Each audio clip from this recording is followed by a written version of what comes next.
Si je vous dis effet placebo, bille de sucre ou encore guérison magique, vous l'avez ? L'homéopathie, bien sûr, et ses dilutions en chaîne.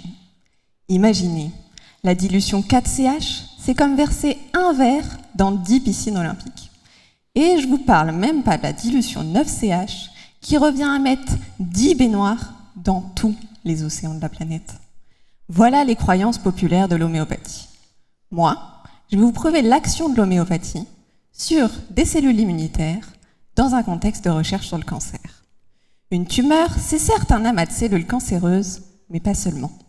Il y a aussi les cellules de soutien, accompagnées de la matrice extracellulaire, qui sont le ciment de la tumeur, et les cellules immunitaires. Tous ces éléments vont créer un environnement favorable à la prolifération des cellules cancéreuses.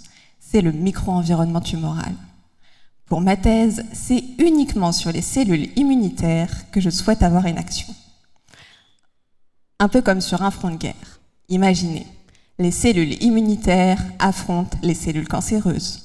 Les traitements conventionnels, les chimiothérapies, les radiothérapies vont agir comme une véritable bombe nucléaire, en ne laissant rien sur leur passage. En revanche, l'immunothérapie va permettre aux cellules immunitaires de cibler spécifiquement la tumeur.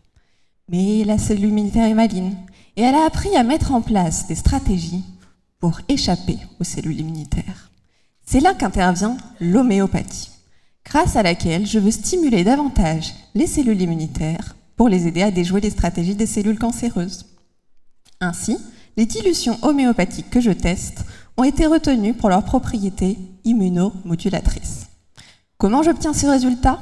Je développe in vitro, donc en boîte, des mini-tumeurs 3D à partir de cellules de cancer de côlon ou des cellules de cancer de sein et les cellules de soutien qui vont synthétiser la matrice extracellulaire.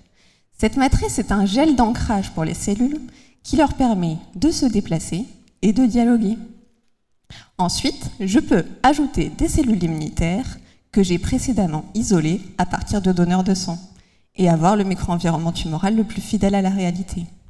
Ensuite, j'applique mes dilutions homéopathiques avec ou sans traitement existant et j'analyse le développement tumoral. Avec la microscopie, je peux mesurer le diamètre de la tumeur, compter le nombre de cellules mortes ou encore évaluer l'infiltration des cellules immunitaires dans la tumeur.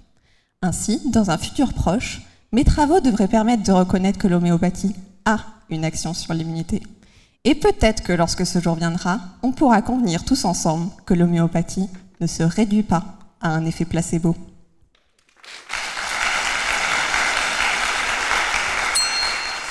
Merci Solène.